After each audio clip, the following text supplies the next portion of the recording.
안녕하세요. 예, 안녕하세요. 예, 안녕하세요. 살짝 같이 살펴보도록 하겠습니다.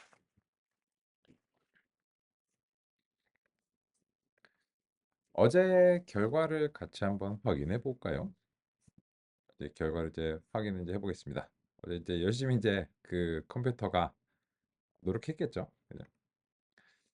그래서 이제 그 현재 강의장에 준비된 PC에서 살펴보니까는 그 시간이 한 50초 남짓 정도 이제 소요되는 이런 거 이제 같고요.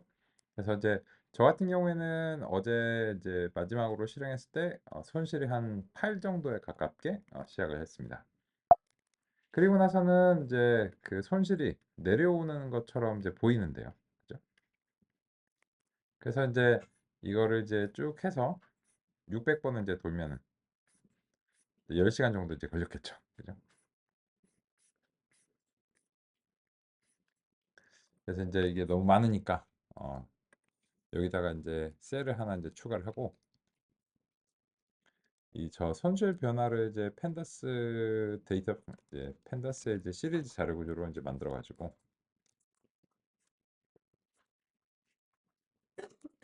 그냥 안 만들어도 상관없을 것 같고 손실 변화 마지막 한 5개 정도만 이렇게 이제 보면 네, 좋을 것 같습니다. 그냥 이제 이렇게만 해도 이제 상관없는데 그 뭐 소수점 제어하고 이런 것들이 조금 잘 안 되잖아요. 네, 굳이 이제 뭐 시리즈로 이제 만든다 이렇게 하면은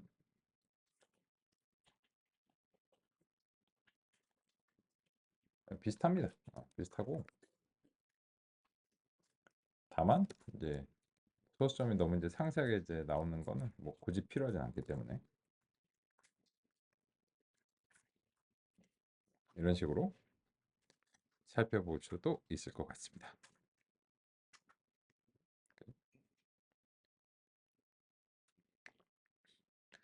그래서 이제 우리가 그 어제 퇴근하고 집에 가서 이제 잘 쉬는 동안 이제 컴퓨터는 열심히 이제 일을 한 것 같고요.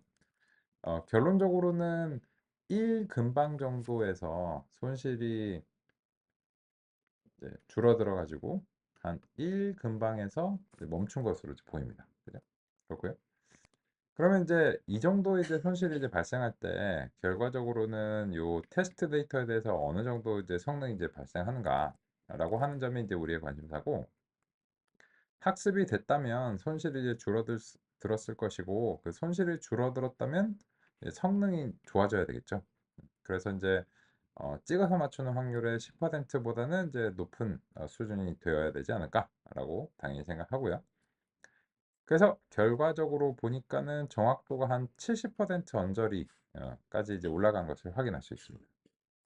그러신가요? 어떠세요? 네? 네. 선택지도 어떠세요? 근데 어떻게 됐었나요? 나왔습니다. 나왔어요. 그거 왜 안 나왔지? 그죠? 모르겠어요. 그 코드는 똑같은데. 예, 그래서 이제 코드가 문제가 없는 것 같은데 가끔 주피터가 좀 이제 그런 경우가 있습니다.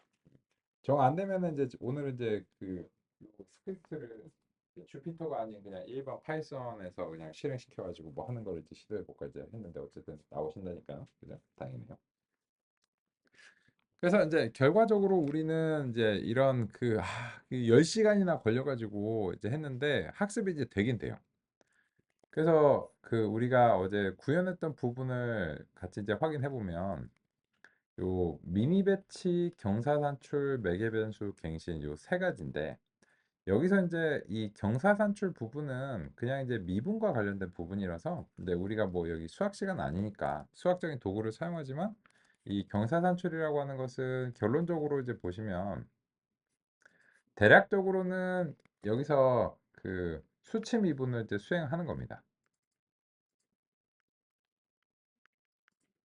이렇게 하고 이제 요 계산 안정성을 위해서 그냥 이제 h를 이렇게 빼주고 이제 EH로 나눠주는 뭐 이런 거를 좀 구현했는데 결론적으로는 이게 그냥 이제 미분이거든요. 미분인데 그 미분을 x가 이제 하나일 때 대해서만 우리가 수행을 했었기 때문에 요 경사산출이라고 하는 것은 x가 이제 X나 혹은 W가 여러 개인 경우, 이제 변수가 이제 많은 경우에도 그 각 변수에 대해서 이제 편미분을 수행하도록 구성을 했다. 뭐 이런 건데, 이런 거는 이제 우리의 관심사는 좀 벗어난다고 생각해요. 그래서 이제 계략적인 그런 측면에서 구현하면 이제 좋을 것 같고요.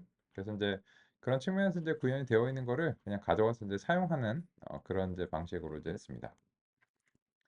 그래서 우리가 이제 그 어떤 임의의 이제 함수에 대해서 특정한 매개 변수일 때 그 지점의 이제 경사가 얼마일 것인가 라고 하는 건데, 결론적으로는 여기서 이제 DW라고 하는 것은 이제 손실과의 관계겠죠. 그래서 이제 현재 손실에서 경사가 이제 얼마냐 라고 하는 것이 이제 궁금하고, 그렇기 때문에 이제 어떤 임의의 함수라고 하는 것은 결과적으로는 이제 손실을 이제 발생을 해줘야 됩니다. 그런데 이제 이 함수 관제 관련해서는 요 경사 산출에서 그 적용되는 요 함수 자체가 이 손실 산출을 이제 수행을 하는데, 여기에 대해서 그 매개 변수에 대한 이제 조정이 이제 필요하잖아요. 그래서 이제 손실 산출 자체에서는 직접적으로 매개 변수를 활용하진 않지만, 이제 경사 산출을 수행할 때 요 W에다가 플러스 H, 마이너스 H 이런 것들을 이제 할 수 있어야 되기 때문에 그래서 이제 매개 변수를 이제 받을 수 있도록 했습니다. 그래서 결국은 손실은 뭐 이 매개 변수의 변화량에 따라서 어떻게 이제 손실이 바뀌는가가 이제 우리의 관심사이기 때문에, 그래서 이제 그런 관점으로 이제 수행했고요. 그리고 나서 이제 요게 그 DLDW라고 부를게요. DLDW랑 이제 DLDB가 구해지면 그 다음에 이제 매개 변수 갱신에서는 이제 그냥 신나게 내려가면 됩니다. 그래서 이제 DLDW만큼 이제 내려가는데, 이 학습률을 우리가 제어할 필요가 있고요. 너무 빠르거나 혹은 이제 너무 더딘 경우에 우리가 이제 개입을 하는 거죠. B도 마찬가지죠.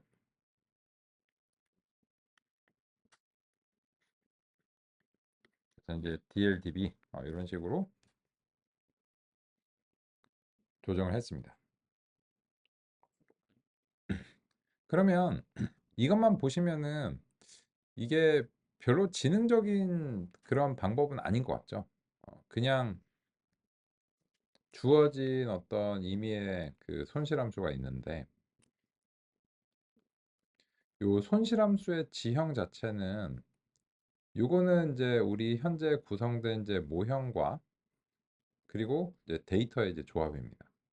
그걸로 인해서 이제 손실함수의 지형이 궁극적으로 이제 결정이 되는 거예요.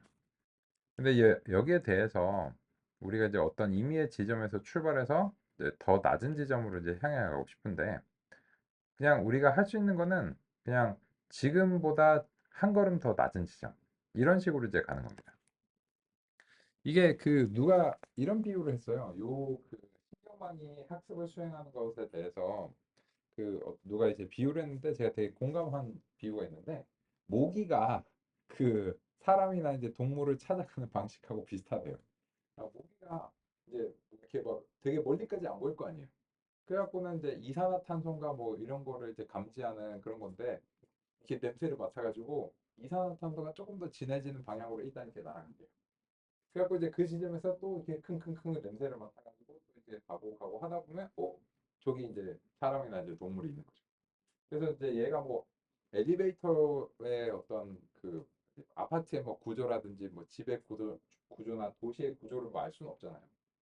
근데 그냥 한 걸음 더 그 이산화탄소가 진해지는 방향으로 이제 가다 보면 동물들이 이제 숨 쉬면서 이산화탄소를 내뿜으니까 그냥 그쪽 방향으로 가다 보면 자신의 목표를 달성할 수 있는 거죠. 근데 그래서 이제 전체적인 어떤 뭐 계획이라든지 지도나 이런 것이 없는 상황임에도 불구하고 그냥 한 걸음씩 내려가다 보면은 어쨌든 될 거야 라고 하는 게 현재 이제 모기와 같은 스타일의 신경망 학습의 이제 방향성입니다. 근데 이제 그런 방향성이 이제 결과적으로 지금 보면은 이제 소기의 성과를 이제 거뒀다라고 할 수 있습니다.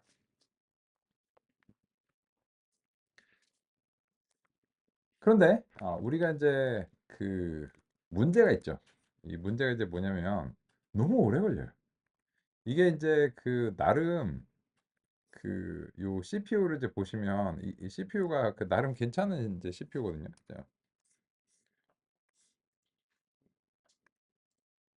뭐 CPU가 뭐 인텔의 뭐 i7 뭐 이런 거고 그 기본 속도가 이제 뭐 3GHz이긴 하지만 그죠?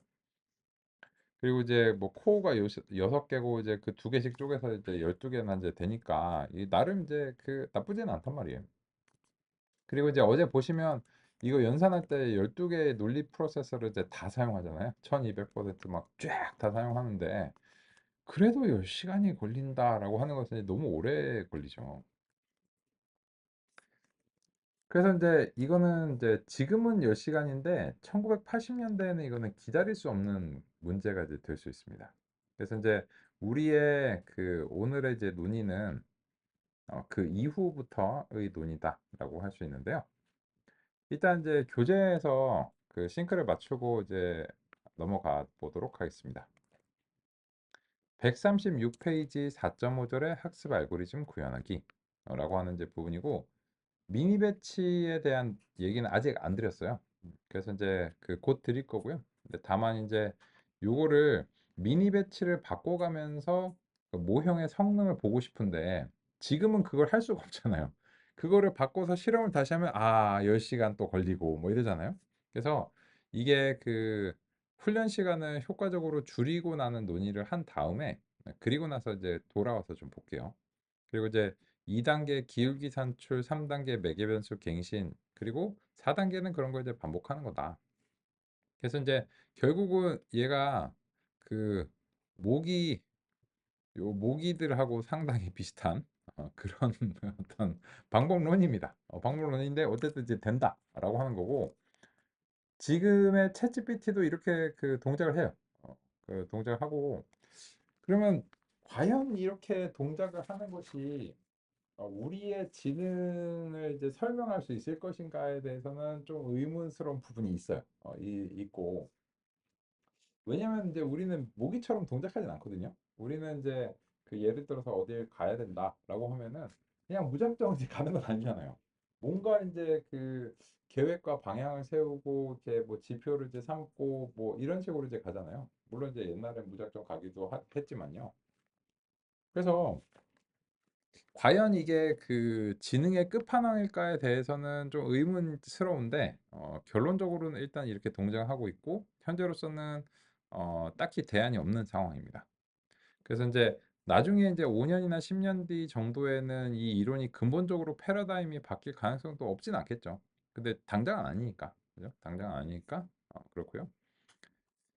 그래서 이제 그 좀 이제 넘겨보시면 이 142페이지 이렇게 이제 하시면 여기서 이제 그 학습을 교재에서는 10,000번을 했어요. 10,000번. 그럼 이제 10,000번을 하면은 몇 시간이 걸리는 건가요? 하여튼 엄청 많이 걸리겠죠. 근데 이거를 이제 10,000번을 기다리기는 너무 이제 어려워 보입니다. 현재로서는. 그래서 147페이지 5차 역전법, 5차 역전파법이라고 하는 것이 이제 우리에게 어떻게 이제 도움이 될 것인가. 그리고 1980년대 신경망을 얘가 어떻게 구했는가. 그런 점을 이제 같이 이제 보려고 합니다. 요거는 이제 그 교재에서 너무 긴장하지 마시길 바라는데 교재에서 그 크게 문제가 되는 부분은 딱 사실상 딱 하나예요. 저 뭐지? 썸 스퀘어드 에러. 그리고 이제 교차 엔트로피 오차. 뭐 요런 그딱 하나고 뭐 퍼셉트론과 관련해서는 뭐 학습이 안 된다. 뭐 그거는 뭐 그냥 적당히 넘어갈 수 있습니다. 적당히 넘어갈 수 있고 딱 하나고 나머지는 괜찮습니다. 나머지는 이제 괜찮고 그래서 이제 보시면 그 앞장에서 신경망 학습을 이제 구현했고 어제 우리가 이제 실제로 실험해서 했는데 문제는 뭐냐? 수치 미분은 단순하고 구현하기 쉽지만 계산 시간이 오래 걸린다. 그래서 그걸 이제 해결하기 위해서 5차 역전파를 이제 해보겠다라고 하는 것입니다. 그런데 이제 5차 이제 수치 미분이 왜 오래 걸리는가에 대해서는 일단 우리가 통찰을 해야 그래야 이제 이 문제를 이제 어떤 방식으로 이제 공략해 나가는 것이 이제 필요한가 그런 점도 이제 공감이 된다라고 이제 생각합니다. 그래서 이제 그런 측면에서 우리는 이제 그 오차 역전파의 논의를 살펴볼 텐데, 일단 오차 역전파 이론의 이해는 이번 시간에 되실 거예요. 한 30분이면 되거든요. 그래서 이제 이번 시간에 이제 되실 건데, 그다음은 이제 구현한 거를 이제 성실하게 이제 이제 이론을 이해한 부분을 성실하게 이제 구현한 부분이죠. 그러면 이제 첫 번째로는 수치 미분으로 어제 했는데 되기는 돼요. 되긴 되는데 이게 연산이 왜 이렇게 오래 걸리냐? 라고 하는 이제 그런 점을 같이 살펴보겠습니다. 이 부분은 이제 교재는 그냥 오래 걸린다라고만 했고, 이제 왜 오래 걸리는가에 대해서 자세하게 분석을 제공하지 않았어요. 그래서 이제 그런 점을 납득하기 위해서 한번 이제 살펴보겠습니다. 수치 미분은 미분의 정의를 그대로 구현하면 되기 때문에 구현이 수월합니다. 그런데 매개 변수의 개수가 많아지면 편미분을 구하기 위해 연산이 증가하는 것이 문제입니다. 수치 미분으로 각 변수의 편미분을 구할 때마다 매번 전체적으로 순전파를 반복적으로 수행해야 하기 때문입니다. 정확히는 미분 연산을 위해 각 변수마다 2번씩 순전파가 발생합니다. 이때 순전파의 손실은 출력입니다. 예를 들어 입력이 2차원 벡터이고 1층에 3개의 뉴런, 2층에 2개의 뉴런이 활용된다면 매개 변수는 17개입니다. 각 매개 변수의 편미분을 구하기 위해 순전파는 34번 수행됩니다. 이 정도 횟수를 반복하는 것이 별 문제가 아니라고 생각할 수 있습니다. 변수의 개수가 작을 때는 물론 그렇지만 이런 것이 변수의 개수가 증가할수록 필요한 순전파의 횟수도 증가하는 것이 문제입니다. 그러면 요점에 대해서 이제 같이 살펴보면 수치 미분은 이제 요 한 번은 이제 구하려고 요 f를 한 번 호출하고 2번 호출합니다. 그런데 그렇게 되면 이제 여기서 말하는 이제 f가 신경망에서는 입력으로부터 이제 이 손실까지 발생하는 게 이제 f라고 할 수 있어요. 그러면 이제 요거를 이제 한 번 호출을 하고 이제 2번 호출을 해야 최소한 이제 하나의 이제 미분을 구할 수 있는데, 근데 매개 변수가 지금 그 1층에서는 입력이 2개고 출력이 3개니까는 2 곱하기 3 이런 식으로 이제 되고, 여기 이제 편향 이제 하나 더해지고, 그죠? 그리고 이제 여기서는 이제 3 곱하기 2 더하기 2 이런 식으로 이제 되니까는 총 매개 변수의 개수가 이제 이렇게 되는 거죠. 그러면 이제 요 1층 같은 경우에는 W11, W12 요런 식으로 이제 있겠죠. 점점점은 아니고 입력이 이제 2개니까 이렇게 이제 될 거고, 그러면 이제 거기에 대해서 W21, W22 이런 식으로 이제 3개가 있겠죠. 왜냐하면 이제 입력이 x1하고 x2고 이제 퍼셉트로 이제 3개 썼으니까는 요게 이제 1층의 이제 가중치입니다. 그런데 이제 우리가 필요한 거는 여기에 이제 대해서 그 손실과 이 가중치들의 미분을 이제 구하는 건데, 그러기 위해서는 이제 모든 것들이 이제 다 변수이기 때문에 얘네들 각각에 대해서 이제 편미분을 이제 구해줘야 돼요. 그래서 이제 dl dw11, dl dw12 이런 식으로. 그런데 그러면 하면 돼요. 하면 되는데 이제 이거를 할 때 지금 이제 우리의 방식이 요 w에다가 플러스 h 마이너스 h 이렇게 이제 한번 해가지고 이제 구하고, 편미분을 하면 나머지는 이제 고정해야 되잖아요. 그럼 이제 얘를 이제 플러스 h 마이너스 h 해가지고 한번 이제 미분을 구하고, 그리고 이제 다시 얘를 복원시켜 놓고 W2에 대해서 플러스 h 마이너스 h 이런 식으로 이제 하고, 요 변수마다 한 번씩 이 미분을 다 수행을 해줘야 되는 거예요. 그러면 이제 이 변수의 개수 곱하기 2회만큼 이 순전파를 수행을 해줘야 되기 때문에 34번의 순전파가 수행이 되어야 현재의 예시 신경망에서는 드디어 이제 미분 한 번을 구했다 이렇게 이제 되는 겁니다. 그런데 이제 이 원리를 우리가 납득하면 그 다음에는 이 변수의 개수가 늘어나면 이게 상당히 문제가 될 수 있다라고 하는 것을 공감할 수 있습니다. 다음의 3층 신경망의 매개 변수는 총 45,360개입니다. 학습 시점의 경사 산출을 위해 필요한 순전파 횟수는 그것의 2배수가 필요합니다. 즉, 경사 산출을 위해 9720회의 순전파 수행이 필요합니다. 전체 표본수가 6만일 때 학습 시점에서 미니 배치 크기를 100으로 설정한다면 에폭당 600번의 미니 배치 반복이 필요합니다. 그렇다면 1에폭에 필요한 순전파 횟수는 5443만 2000번입니다. 즉, 1에폭에 5000만 번 이상의 순전파 연산을 수행해야 한다는 뜻입니다.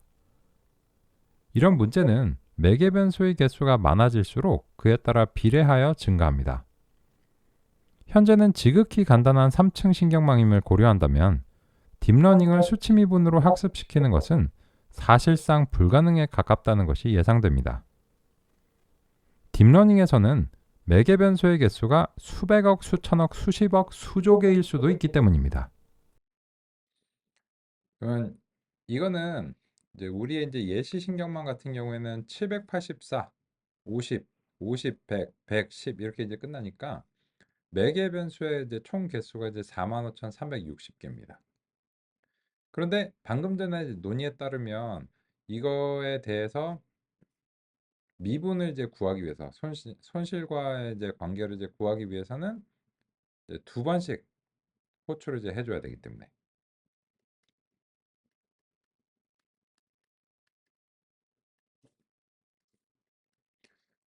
그래서 이제 한 번 이거를 할 때마다 9만 번씩 연산을 이제 수행해야 되는 거예요. 그러면 이 9만 번의 연산을 수행하는데 지금 그 강의장 PC에서 50초 정도 소요가 되는 겁니다. 그리고 이제 그런 거를 지금 우리가 600번을 시켰어요.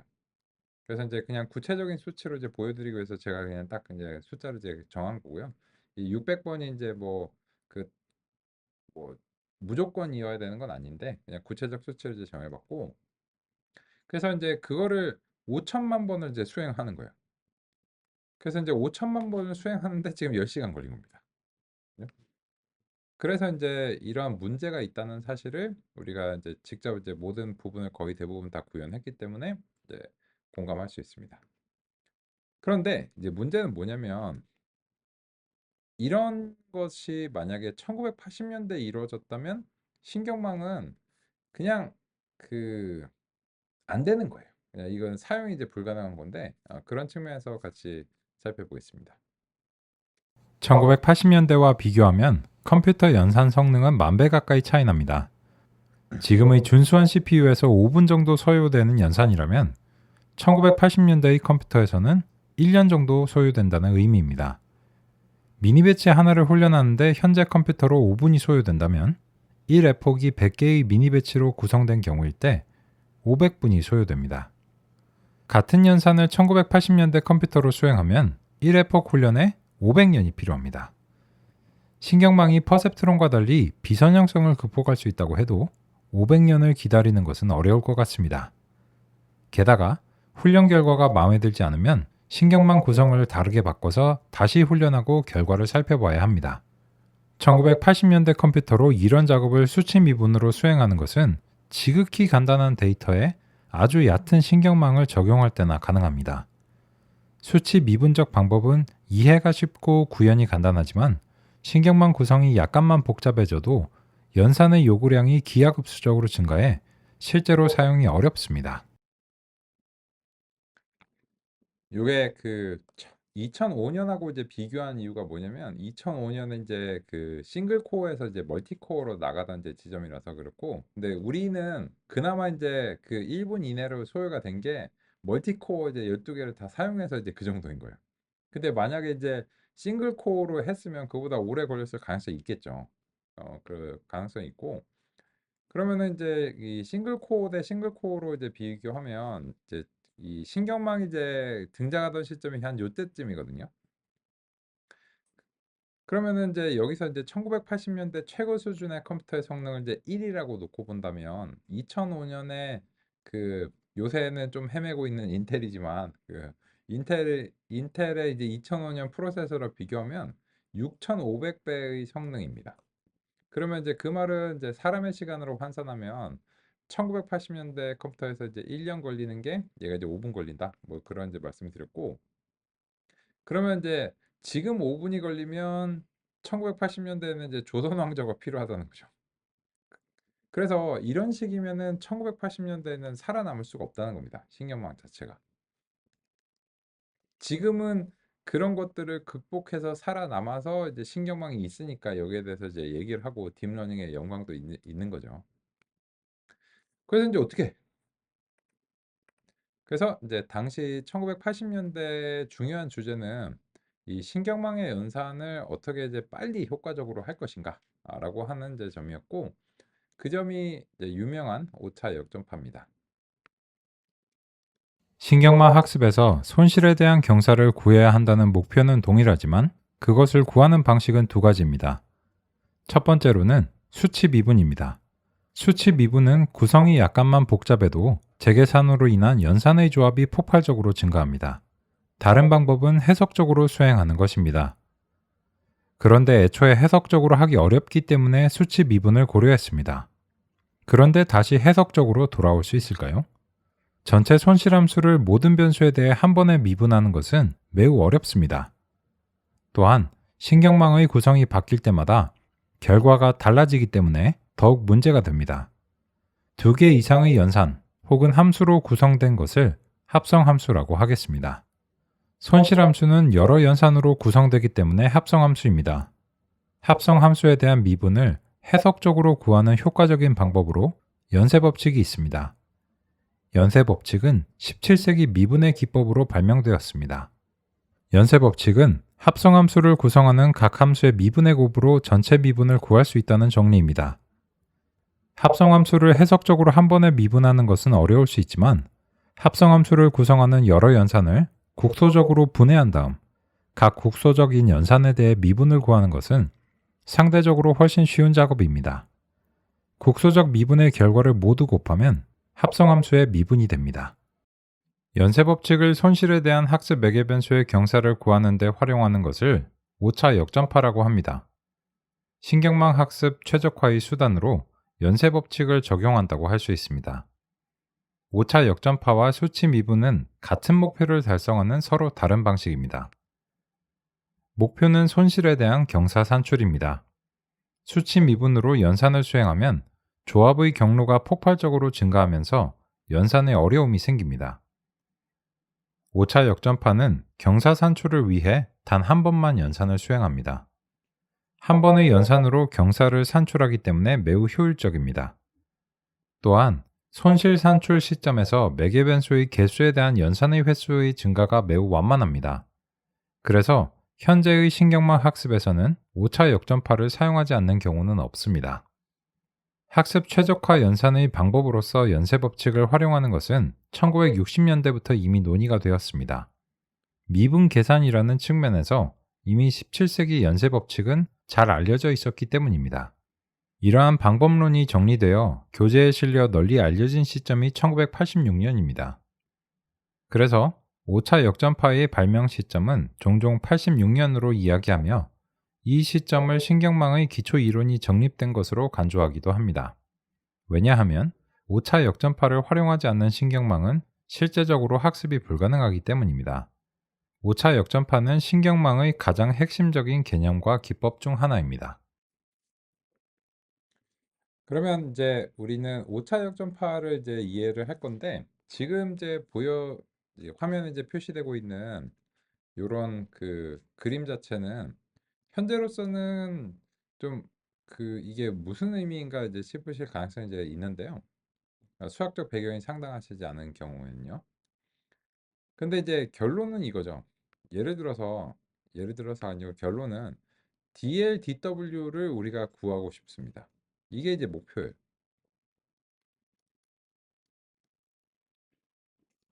그런데 이제 이 W와 L이 서로 이제 임의의 연산에 의해서 간접적으로 연결이 되어 있습니다. 그게 이제 무슨 말인가?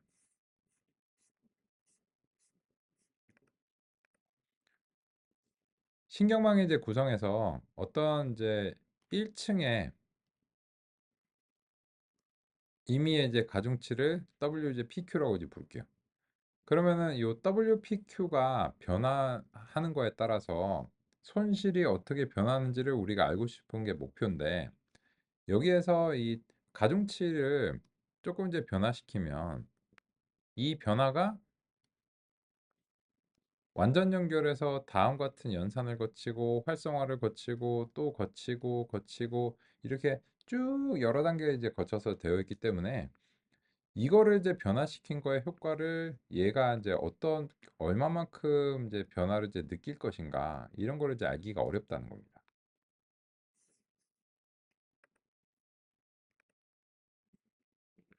그거를 이제 간단한 기호로 이제 표현을 해보려고 노력을 해봤고요. 이 그림에서 x와 y라고 하는 것은 어, 다른 기호를 선택했으면 더 좋았겠네요. 생각해 보니까 요 이제 모형의 입력과 출력을 얘기하는 건 아니고 그냥 w가 어떤 모종의 이제 함수를 거쳐서 발생한 출력을 이제 x라고 이제 부르고, 그리고 이제 그 x가 모종의 f2라는 함수를 거쳐서 출력된 걸 y라고 부르고, 그 y가 모종의 함수의 f3을 거쳐서 출력된 것을 l이라고 이렇게 이제 부르겠습니다.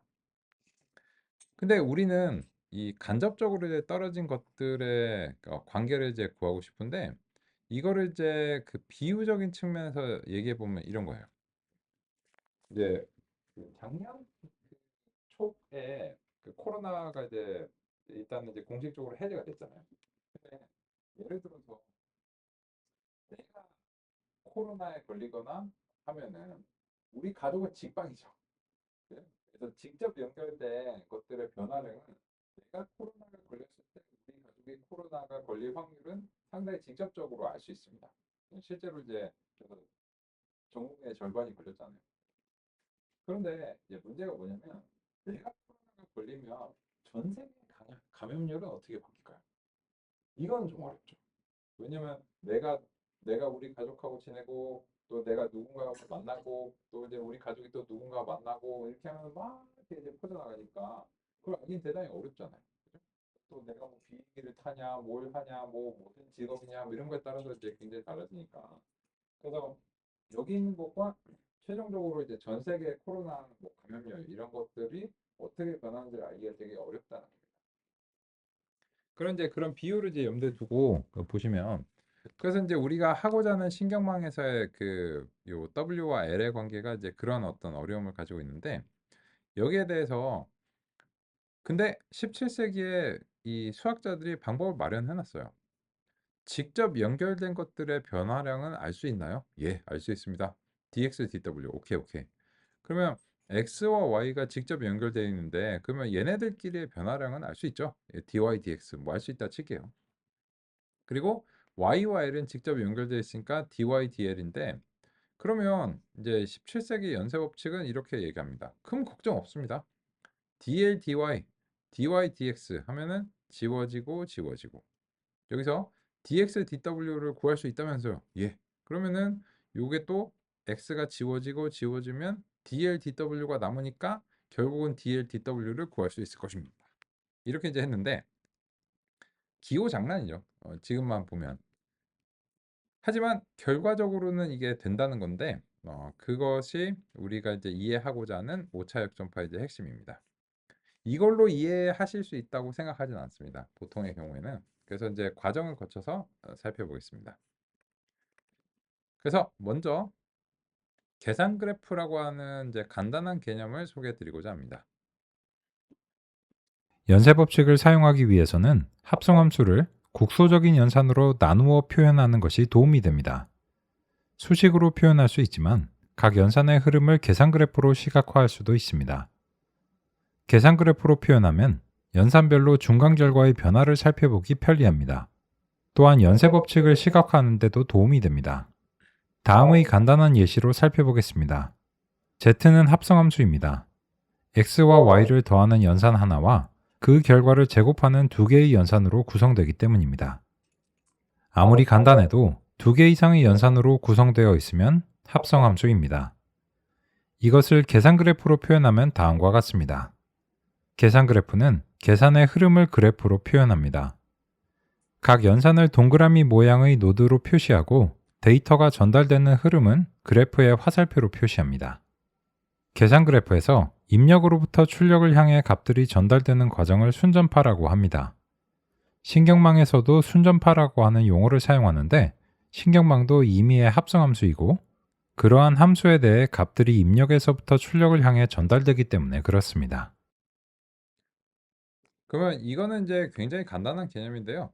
구체적인 숫자를 한번 가정을 해 보겠습니다.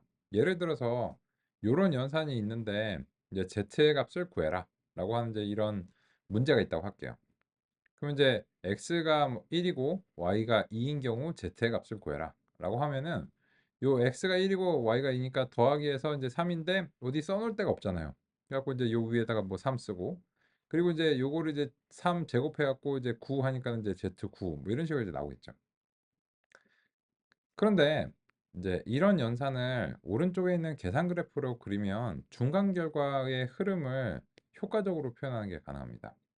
x에 1이 들어가고 y에 2가 들어가서 그다음 연산 더하기 3 에서 더하기를 통해서 얘가 이제 3이 되고 그리고 그것이 다음으로는 제곱이라는 연산을 거쳐서 이제 9로 나간다. 이런 식으로 이제 체계적으로 표시할 수 있습니다. 이거 초등학교나 중학교 때 이 계산 그래프를 사용하라고 하면은 좋을 것 같아요. 그죠? 그래서 이제 맨날 뭐 시험지에다가 요렇게 그 체계적이지 않게 요렇게 그 표기를 하고는 했었던 기억이 나는데 만약에 계산 그래프라고 하는 개념을 소개했다면 이 계산을 요런 식으로 효과적으로 표기하지 않았을까? 그런 이제 생각이 듭니다. 근데 뭐 이게 어쨌다는 거냐? 이게 그 미분 여러 가지의 그 연산을 거쳐서 이제 전달됐는데 그 방금 전에 이제 연쇄 법칙에 대해서 논의하기 위해서는 이 중간 결과들을 저장하는 효과적인 표현이 필요해요. 그래서 인제 계산 그래프라고 하는 그런 부분으로 상의를 드렸습니다. 그러면 이제 다음으로는 초등학교 산수 문제를 한번 가정해 보도록 하겠습니다. 구체적인 예시로 다음에 간단한 합성함수를 살펴보겠습니다. 사과와 귤의 단가와 수량으로 전체 가격을 계산하는 공식입니다. 여러 연산의 조합이기 때문에 공식은 합성함수입니다.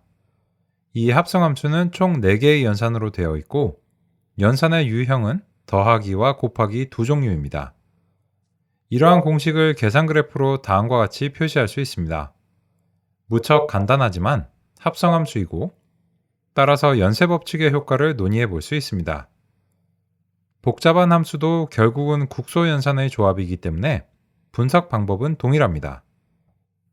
그래서 제시된 함수를 분석해 보겠습니다. 먼저 순전파를 해보겠습니다. 과일의 가격은 단가와 수량의 곱입니다. 여러 종류의 과일을 산다면 과일들의 가격을 더해 합계를 냅니다.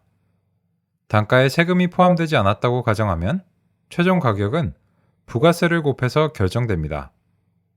마지막 노드가 출력을 발생하면 순전파가 완료됩니다. 이때 입력 중 하나의 값이 변하면 최종 출력도 변합니다. 예를 들어 사과 수량이 2개에서 3개로 바뀐다고 가정해 보겠습니다.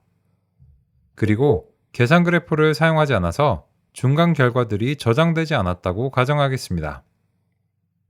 입력이 하나만 바뀌었지만 순전파에서는 전체적으로 계산을 다시 수행해야 합니다. 그러면 일단은 요 그 그래프가 이제 교재에서 이제 제시된 것을 이제 재현한 것이라는 점을 이제 소개해 드리겠습니다. 149 페이지 그림 5-3 번의 그림을 재현한 것입니다. 그래서 인제 지금 논의 드리는 그런 부분에 이제 그림을 직접 그리실 필요는 없다라고 하는 점을 먼저 이제 확인을 드리고요. 근데 이거는 초등학교 산수 문제잖아요. 그런데 여기서 인제 핵심이 뭐냐면 사과를 하나 더 집으면 가격이 어떻게 바뀔까? 혹은 사과 단가가 최근에 사과가 되게 막 금사가 난리 났었잖아요. 그러면 사과 단가가 바뀌면 가격이 어떻게 바뀔까를 알고 싶은데 얘가 바뀔 때마다 재계산을 다다시 해 줘야 되는 이제 그런 것들을 우리가 확인할 수 있죠. 여기서 인제 재계산이 많이 들어간다 라고 하는 점입니다. 그러면 이거 뭐 해법이 있어? 그게 이제 그 연쇄 법칙을 이제 활용하는 건데 그래서 이제 같이 한번 이제 살펴보겠습니다. 그래서 이제 역전파의 개념을 같이 확인해 보겠습니다. 계산 그래프는 국소적 연산으로 전체 합성함수를 표현하는 것이 특징입니다. 각 국소적 계산은 그래프의 노드로 표현됩니다. 어떤 합성함수를 구성하는 국소적 연산을 F라고 하겠습니다. 이 연산의 입력은 X, 출력은 Y라고 하겠습니다. 이때 해당 연산의 입력은 최종 합성함수의 출력 Z와 간접적인 관계가 있습니다. 최종 출력의 입장에서 보면 Y는 중간 출력입니다. 이때 국소적 연산 F의 입력 X의 변화에 대해 최종 출력 Z의 변화량을 알고 싶습니다. 기호로는 dgdx라고 표현할 수 있습니다. X와 Z는 간접적으로 연결되어 있는데 연쇄 법칙에 따르면 국소 연산의 입력과 출력의 변화량의 관계 dy dx를 구하면 전체 합성함수의 미분을 구할 수 있습니다. 왜냐하면 이전 연산으로부터 미분이 전달되는 것을 연쇄 법칙이 보장하기 때문입니다. 최종적으로 국소 연산의 입력과 전체 합성함수의 출력의 관계는 이전 연산으로부터 미분값을 전달받아 결정됩니다. 그래서 입력에서 출력이 발생해 나가는 순전파와 반대의 방향으로 미분이 전달됩니다. 그래서 역전파라고 합니다.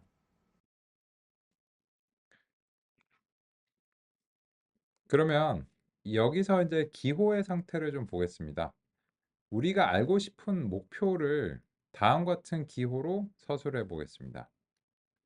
어떤 임의의 연산의 입력으로서 X와 그리고 직접적으로 연결되지 않은 출력 Z의 변화량의 관계를 알고 싶다라고 하고요. 그것을 dz/dx라고 부르겠습니다. 근데 우리가 할 수 있는 일은 X와 Y처럼 직접적으로 연결된 것들의 변화량의 관계 dy, dx는 알 수 있는데 요거를 바로 알기는 어렵다는 겁니다. 그런데 연쇄 법칙에 따라서 이 국소 출력의 y와 z의 관계인 dz, dy는 무조건 전달되는 것을 보장합니다. 왜 그런가는 이제 곧 납득하시게 될 텐데요. 만약에 어떤 이유에서든 이게 전달되는 것이 보장된다면 요 dz, dy와 dy, dx를 곱하면 얘가 지워지고 해서 결론적으로 기호적인 측면에서 보시면 dz와 dx가 남게 된다라고 하는 것이 이제 연쇄 법칙의 핵심입니다. 근데 이거는 이제 기호의 상태니까 좀 공감하기가 이제 어려운데요. 그래서 이제 우리의 목표는 이제 무엇이냐면 방금 전에 이제 소개해드린 요 순전파의 그 곱하기와 더하기에 대한 역전파 분석을 수행하고 실제로 이제 구체적인 값을 집어넣어서 살펴보는 것이 이제 목표입니다. 그래서 연산이 딱 두 개죠. 지금 더하기와 곱하기 딱 두 개이기 때문에 이 두 개에 대한 역전파 분석을 살펴보면 이제 역전파에 대한 이해가 완료될 수 있습니다. 같이 살펴보겠습니다.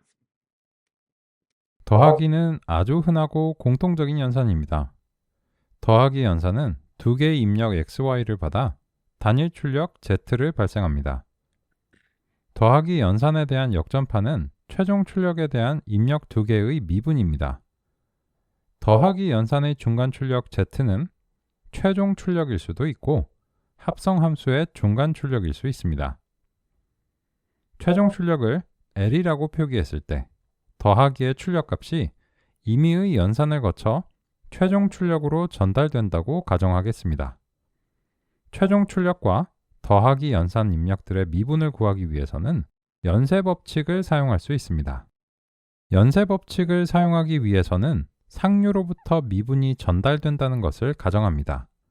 상류로부터 미분이 전달되는 것은 연쇄 법칙이 보장합니다.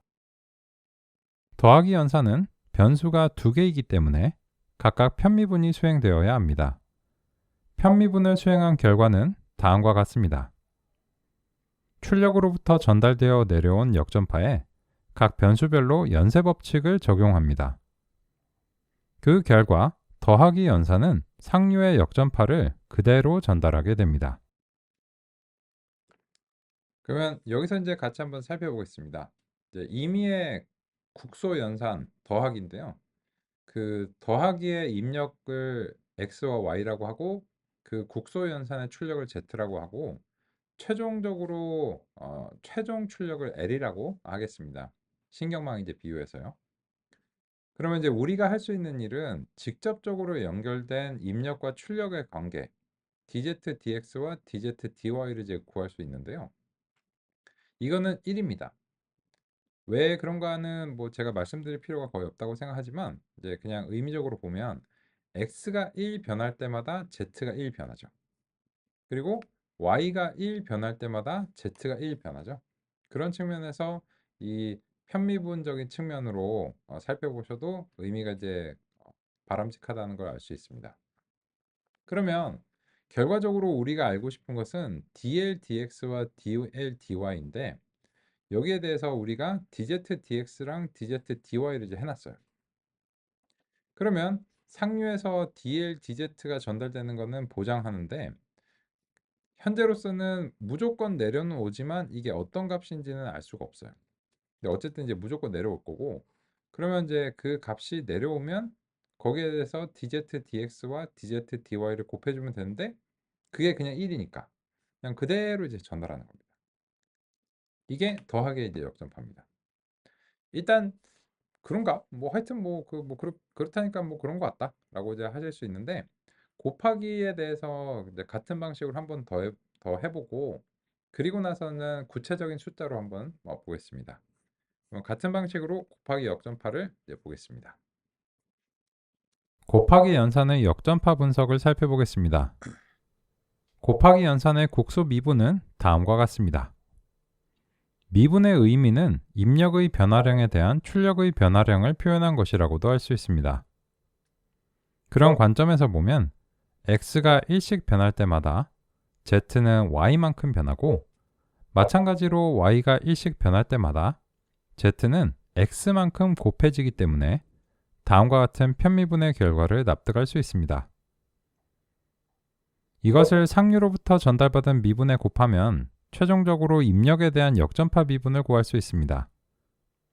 결과적으로 상류에서 전달받은 미분의 순전파 시점의 입력값을 서로 바꿔서 곱해주면 됩니다. 그러면 아까와 마찬가지로 요 z에 대해서 다음 같은 이제 미분의 국소 미분의 이제 결과가 이제 준비가 됐고 결론적으로는 dl dz는 무조건 내려오지만 지금으로서는 무슨 값인지 이제 모르는 상황입니다. 근데 어쨌든 그 값이 결정돼서 내려온다면 결론적으로는 순전파 시점의 곱하기의 입력으로서 x와 y를 기억해 뒀다가 얘네들을 서로 바꿔서 곱해주면 dl dx와 dl dy가 이제 구해질 수 있다는 것입니다. 그러면 이제 연쇄 법칙을 이해하는 것을 완료해 보겠습니다.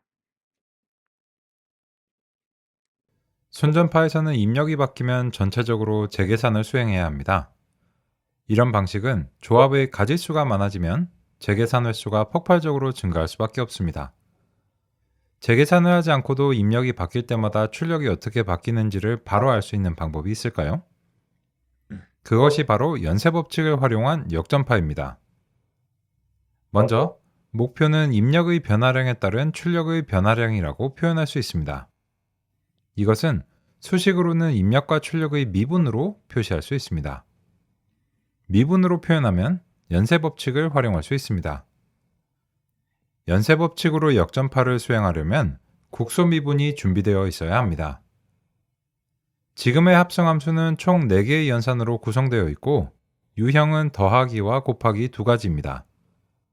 이 두 가지 연산에 대해 국소 미분이 준비되면 연쇄 법칙을 적용해 역전파를 수행할 수 있습니다. 역전파는 순전파와 반대 방향으로 진행합니다. 그래서 출력에서부터 입력을 향해 내려갑니다. 출력에서는 자기 자신의 변화량이기 때문에 무조건 1로 시작합니다. 곱하기의 경우 역전파 분석 결과 순전파 시점의 입력을 상류에서 전달받은 미분값에 바꿔서 곱해야 한다는 점을 반영합니다. 곱하기의 입력이 2개이기 때문에 역전파도 2개 발생합니다. 그중 하나는 부가세 쪽인데 부가세는 보통 변수가 아니기 때문에 역전파 값에 관심이 없습니다. 더하기 연산으로 전달되는 역전파는 더하기 역전파 분석에 따르면 순전파 시점의 입력값과 관계없이 전달받은 값을 그대로 흘려보내기만 하면 됩니다. 그럼 이제 입력에 직접 연결된 곱하기 2개 각각에 모두 1.1의 역전파가 전달됩니다. 곱하기 역전파는 이미 준비가 되어 있습니다. 역전파 미분값에 순전파 시점의 값을 서로 바꿔서 곱해주면 됩니다. 이제 입력까지 역전파가 전달되었습니다. 그럼 최종적으로 결정된 역전파의 의미를 살펴보겠습니다. 사과 단가의 역전파는 사과 단가의 변화량에 따른 최종 출력인 가격의 변화량입니다. 즉, 사과 단가가 1 변하면 가격은 2.2씩 변한다는 의미입니다. 나머지도 마찬가지입니다. 사과 수량의 역전파는 110입니다. 사과 수량이 1개 변하면 가격은 110씩 변하게 됩니다. 사과 수량이 2개에서 3개로 바뀌면 가격은 715원에서 110을 더한 825원이 됩니다. 이 결과는 순전파로 재계산을 한 결과와 일치합니다. 그런데 다른 점은 더 이상 재계산을 하지 않아도 된다는 것입니다. 왜냐하면 입력과 최종 출력의 변화량의 관계가 역전파로 이미 결정되었기 때문입니다. 그래서 이제는 재계산을 하지 않고도 입력이 변할 때마다 즉시 출력이 어떻게 바뀌는지를 알 수 있습니다. 이것이 바로 역전파의 가치입니다. 오케이. 이 역전파의 이론적인 이해는 이게 답니다. 이게 다고 요거를 납득하시면 역전파를 이제 이해하신 건데 쉬는 시간 이후에 우리 이제 주요 지점들 이제 짚어보면서 살펴보도록 하겠습니다.